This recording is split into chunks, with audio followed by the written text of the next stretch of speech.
Hello, Bachcho. Let's read this question. The question says the wire AB of an arrangement like that of the meter bridge as shown in the figure is 40 centimeter long.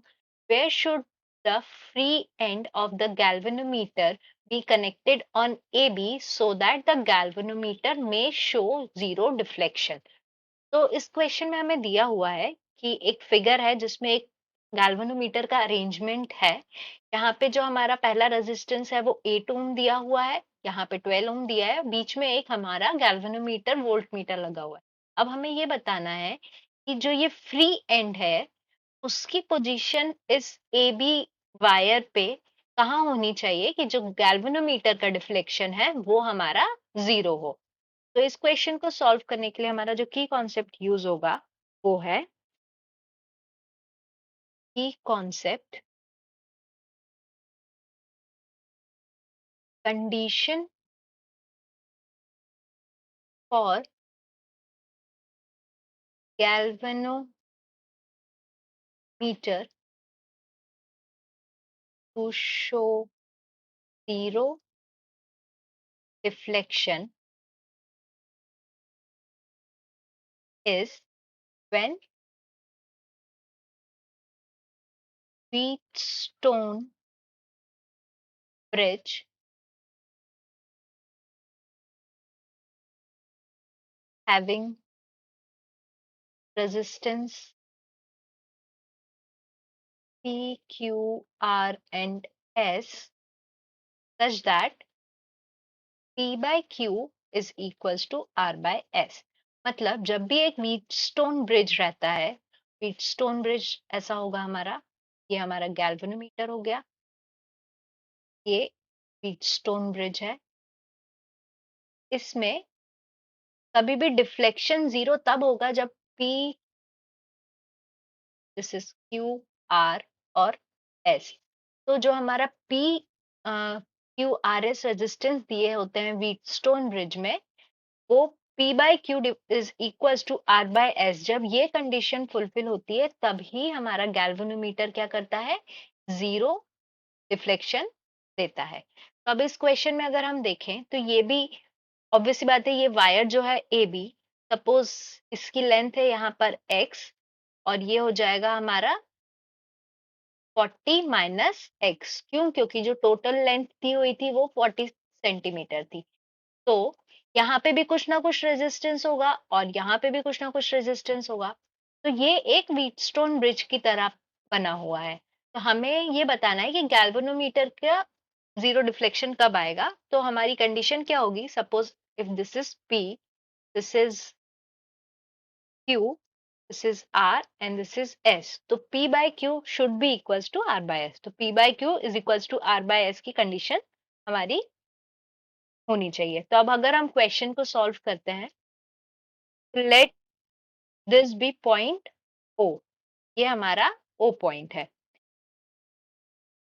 Late O be the point on wire AB such that AO is equals to X centimeter। Let RAB be the resistance of wire AB। अगर RAB resistance है total wire AB का, तो हमारा hair P क्या हो गया हमारा 8 ओम, Q क्या हो गया हमारा 12 ओम। अब रेजिस्टेंस ऑफ वायर AO, ये वाला जो x सेंटीमीटर का वायर है, वो कितना हो जाएगा, R equals to x divided by length of AB multiplied by resistance of wire AB। और सिमिलरली जो OB है उसका कितना रेजिस्टेंस हो जाएगा, तो इसको अगर कैलकुलेट करेंगे तो रेजिस्टेंस ऑफ ओ बी, इसको हम डिनोट कर रहे हैं एस से। एस इक्वल्स टू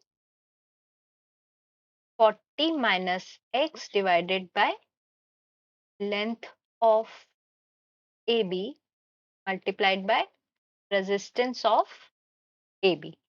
अब हम कैलकुलेट करेंगे R is equals to x divided by 40 into R A B, और हमारा S कितना हो जाएगा 40 minus X divided by 40 multiplied by R A B.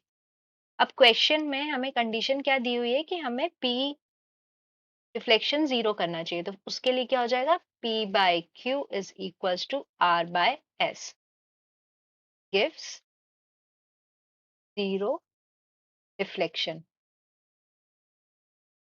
ये क्या हो गई हमारी condition.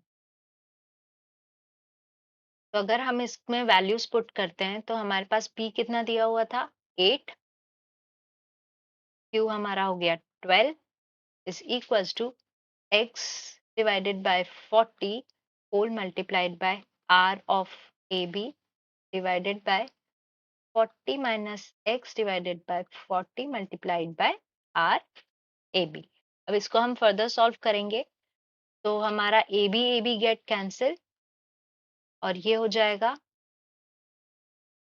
2/3 is equals to x divided by 40 minus x। इसको हम फिर से सॉल्व करेंगे, ये हो जाएगा 80 minus 2x is equals to 3x, और 5 of x is equals to 80। इससे x की वैल्यू क्या निकल आई 16। ये हमारी x की वैल्यू होगी 16 सेंटीमीटर। तो the free hand of galvanometer should be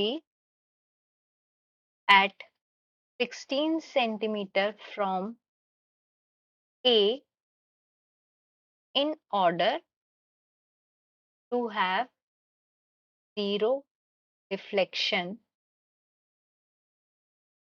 in galvanometer।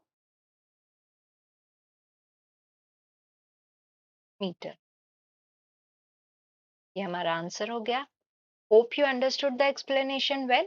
Best of luck.